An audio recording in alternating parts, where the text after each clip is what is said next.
नमस्कार दोस्तों। आज हम देखेंगे कि लोको पायलट 2024 की वैकेंसी और 2018 की वैकेंसी में कंपटीशन लेवल क्या था, कहाँ पे कितने पद आए हुए थे। अगर हम 2018 की बात करें तो वैकेंसी उस समय लोको पायलट में 17,676 पद आया हुआ था और रिवाइज्ड हो गया 27,795 हो गया था। और अगर इसमें हम टेक्नीशियन का भी मिला दें तो टोटल पद जो थे वो थे 64,371 और इसके एवज में 48 लाख फॉर्म डाला गया था।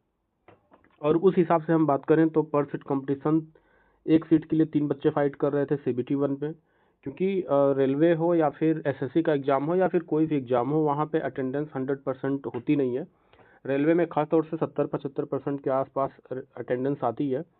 तो वहाँ पे 2018 में जो पर सीट कंपटीशन हुआ था वो 3 का गया हुआ था, मतलब एक सीट पर 3 बच्चों के बीच कंपटीशन था। तो टोटल वैकेंसी थी 64,371 और उस टाइम 20 गुना बच्चों को सेलेक्ट किया गया था। तो टोटल जो बच्चे सेलेक्ट थे 12,87,420। ये बच्चे 48 लाख में से सेलेक्ट थे। और इसी प्रकार अगर हम 2024 की वैकेंसी के बारे में देखें तो ये वैकेंसी जनवरी में आई और ये वैकेंसी 5,696 वैकेंसी आई हुई थी, जो ये जून महीने में रिवाइज्ड होकर 18,799 वैकेंसी हो गई। यहाँ पे टोटल जो फॉर्म पड़े हैं वो करीब 19 लाख के आसपास पड़े हैं, मतलब 18,90,95,000 के आसपास। और यहाँ पे जो कंपटीशन रहने वाला है 5,696 गुणे 15, तो उस समय की जो वैकेंसी आई थी उसके हिसाब से 85,440 बच्चे CBT 1 में सेलेक्ट होते। तो उस हिसाब के अकॉर्डिंग जो कंपटीशन बनता पर सीट कंपटीशन, वो एक सीट के लिए एक सीट पे 17 बच्चे फाइट कर रहे होते, मतलब कि 17 बच्चों के बीच में कंपटीशन होता। लेकिन अब जो नई वैकेंसी रिवाइज्ड होके आई है अब वो हो गई है 18,799। इससे हम 15 से गुणा कर देंगे तो अब इस समय 19 लाख में से 2,81,900 बच्चे 985 बच्चे जो है यहाँ पे फाइट करेंगे 19 लाख में से। तो इस हिसाब से अगर कंपटीशन देखा जाए तो पर सीट कंपटीशन लगभग 5 का है। या फिर रेलवे के जो भी एग्जाम हुए हैं वहाँ पे अटेंडेंस जो होता है वो 70-75% के आसपास रहता है। तो इस हिसाब से अगर हम देखें तो 2024 में जो लोको पायलट में बच्चे अपीयर होंगे, परीक्षा देने जाएंगे, वो करीब होंगे 14,25,000 के आसपास। इसको हम राउंड फिगर 15 लाख मान लेते हैं। तो CBT 1 में जो सिलेक्शन बच्चों का होगा वो 18,799 गुणे 15। दोस्तों 2018 में 20 गुना बच्चों को लिया गया था और इस बार 15 गुना बच्चों को लिया जाएगा। तो इस हिसाब से 2,81,985 बच्चे सेलेक्ट किए जाएंगे। और यहाँ से अगर हम 15 लाख में से डिवाइड कर दें तो करीब 5 का यहाँ कंपटीशन बन रहा है, मतलब कि एक सीट के लिए 5 बच्चे लड़ रहे हैं। 5 बच्चों के बीच में कंपटीशन है एक सीट को पाने के लिए। और फिर इसी प्रकार से अब हम ये देखें कि यहाँ पे सिलेबस क्या रहता है CBT 1 का और CBT 2 का, साइको का। तो सबसे पहले दोस्तों में आप बात करेंगे, क्योंकि अभी हमें CBT 1 को क्रॉस करना है, CBT 1 पास करना है। तो सबसे पहले हम CBT 1 का सिलेबस देखते हैं। CBT 1 में मैथ आती है 20 नंबर की, इसमें 20 क्वेश्चन होते हैं। रीजनिंग आती है 25 नंबर की, इसमें 25 क्वेश्चन होते हैं। साइंस आती है 20 नंबर की, इसमें 20 क्वेश्चन होते हैं। GA और CA मतलब करंट अफेयर्स और जनरल अवेयरनेस आता है 10 नंबर का। दोस्तों अगर आप इस बार के एग्जाम में आपको बेसिक क्वेश्चन भी पता है और आप नॉर्मल घंटे 2 घंटे 3 घंटे की पढ़ाई कर रहे हो, मन से पढ़ाई कर रहे हो, तो इस एग्जाम में आप निश्चित ही सफल हो जाओगे, सक्सेस हो जाओगे CBT 1 के लिए।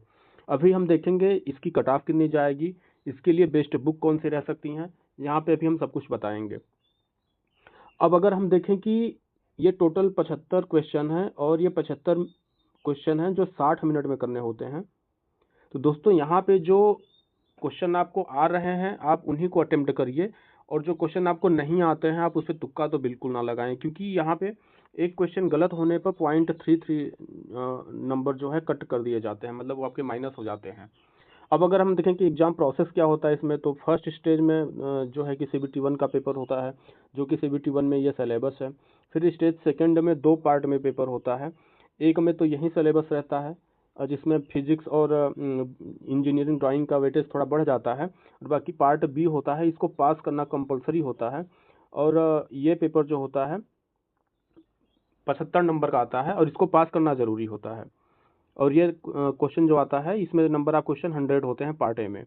पार्ट A का सिलेबस ये CBT 1 का सिलेबस होता है और इसमें फिजिक्स और इंजीनियरिंग ड्राइंग को एडिशनल जोड़ दिया जाता है। और अगर हम कंप्यूटर बेस्ड एप्टीट्यूड टेस्ट की बात करें तो इसमें 5 बैटरी होता है, मतलब 5 सेक्शन होते हैं। इनमें सभी में आपको पास करना होता है। इससे भी आपकी मेरिट बनती है और इससे भी आपकी मेरिट बनती है। इन दोनों से बनाई हुई मेरिट जाके आपका फाइनल मेरिट तय करती है। उसके बाद जब आपका नाम आ जाएगा तो आपको डीवी के लिए बुलाया जाएगा। डीवी में अगर आपका सब कुछ सही पाया जाता है तब आपको मेडिकल एग्जामिनेशन के लिए बुलाया जाएगा, मेडिकल टेस्ट के लिए। अब देखते हैं आगे। यहाँ पे जो ड्यूरेशन टाइमिंग का होता है 60 मिनट का होता है, 75 क्वेश्चन होते हैं और निगेटिव जो मार्किंग होती है 1/3 की होती है। मतलब अगर आप एक क्वेश्चन गलत कर देते हो तो आपके 0.33 नंबर कट जाते हैं। अब यहाँ देखते हैं सेफ स्कोर क्या रहने वाला है। सेफ स्कोर में अगर बात करें तो यूआर की 50 से 55। दोस्तों ये जो यूआर की कट ऑफ हमने 50 से 55 बताया है रॉ मार्क्स, ये हमने 75 पे नहीं बताया है, ये आपका 100 मार्क्स पे है। क्योंकि रेलवे जब आपका ये पेपर लेगी 75 पे तो इसे बाद में करके जब आपका रिजल्ट जारी किया जाएगा तो इसे 100 पे कर दिया जाएगा। तो आपका ये 100 में रॉ मार्क्स आना चाहिए 50 से 55, और नॉर्मलाइज होने के बाद किसी का बढ़ भी सकता है, किसी का घट भी सकता है। तो अगर आप इतना स्कोर करके चलते हो 50, 52, 54 के आसपास, तो आप यूआर सेलेक्ट हो जाओगे। ईडब्ल्यूएस का 47 से 50 लगभग होना चाहिए, ओबीसी का 48 से 50 होना चाहिए, एससी का 44 से 48 और एसटी का 42 से 46। दोस्तों हो सकता है कि इससे कुछ कम नंबर में भी आप सेलेक्ट हो जाओ, लेकिन अगर आप इतना नंबर लेके आते हो, अपनी पढ़ाई अच्छी करते हो, तो फिर कोई नहीं रोक सकता, आपका CBT 1 में हो ही जाएगा। अब हम देखते हैं कि हम किस सब्जेक्ट में कितना नंबर लाएं कि ये स्कोर सेफ रहेगा और हम मतलब कि CBT 1 में क्वालिफाई कर जाएंगे। तो मैथ में अगर दोस्तों देखा जाए तो आपको 14 से 16 क्वेश्चन बिल्कुल सही करने हैं 20 में से। यहाँ पे आपको सिर्फ उन्हीं क्वेश्चन को अटेम्प्ट करना है जिस क्वेश्चन में आप फुल कॉन्फिडेंट हो कि ये क्वेश्चन आपका सही आपको आ रहा है, इसमें आप गलत नहीं कर सकते।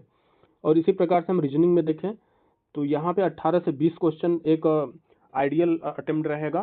साइंस में भी देखें तो 13 से 16 क्वेश्चन करीब, ये भी आइडियल अटेम्प्ट रहेगा। सीए और जीए में 5 से 7 क्वेश्चन, आप 5-6 क्वेश्चन भी कर लेते हैं तो बहुत एक अटेम्प्ट अच्छा अटेम्प्ट माना जाएगा। तो ये टोटल क्वेश्चन हो गए 75। अगर आप 75 में से लगभग 50 क्वेश्चन आप कर लेते हैं, 50 क्वेश्चन 45 क्वेश्चन भी कर लेते हैं, तो आप मान के चलिए कि बिल्कुल आप श्योर हो जाएंगे कि आपका हो जाएगा। अब हम देखते हैं कि बेस्ट बुक कौन सी रहने वाली है। दोस्तों बेस्ट बुक की अगर हम बात करें सिर्फ प्रैक्टिस के लिए यहाँ पे मैं बता रहा हूँ, तो प्रैक्टिस के लिए रुक्मणी प्रकाशन की बुक आती है, आप उससे प्रैक्टिस करें। उसकी मैथ्स की भी बुक आती है, रीजनिंग की भी आती है, साइंस की भी आती है, सीए और जीए की भी बुक आती है। रुक्मणी प्रकाशन की मार्केट में तो बहुत सारी पब्लिकेशंस की बुक अवेलेबल है, लेकिन आप रुक्मणी प्रकाशन से करें, बहुत अच्छी बुक आती है।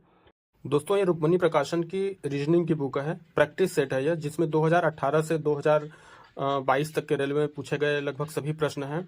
जो ये ALP technician, RPF, NTPC, group D सभी के लिए ये बुक अच्छी मानी जाती है। इसको आप थोड़ा सा देख लें।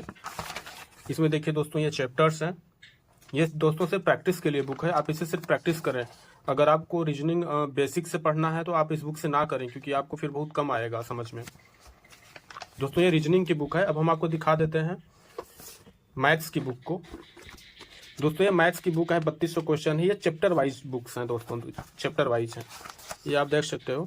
दोस्तों ये रुक्मणी प्रकाशन की रेलवे की मैथमेटिक्स की बुक है, जो काफ़ी अच्छी बुक है, और ये 3000 प्लस क्वेश्चन है। इसमें टीसीएस के पूछे गए सारे प्रश्न हैं जो 2018 से 2022 तक में पूछे गए हैं, और ये सेट वाइज क्वेश्चन है। इसमें सिर्फ आपको मैथ के ही क्वेश्चन मिलेंगे, जैसे कि एनटीपीसी में जो पेपर हुआ है, वो रेलवे ने जो पेपर एएलपी में करवाया हुआ था, जेई में करवाया हुआ था, ग्रुप डी में करवाया हुआ था, तो वो आपको इनमें पेपर मिलेंगे सेट वाइज।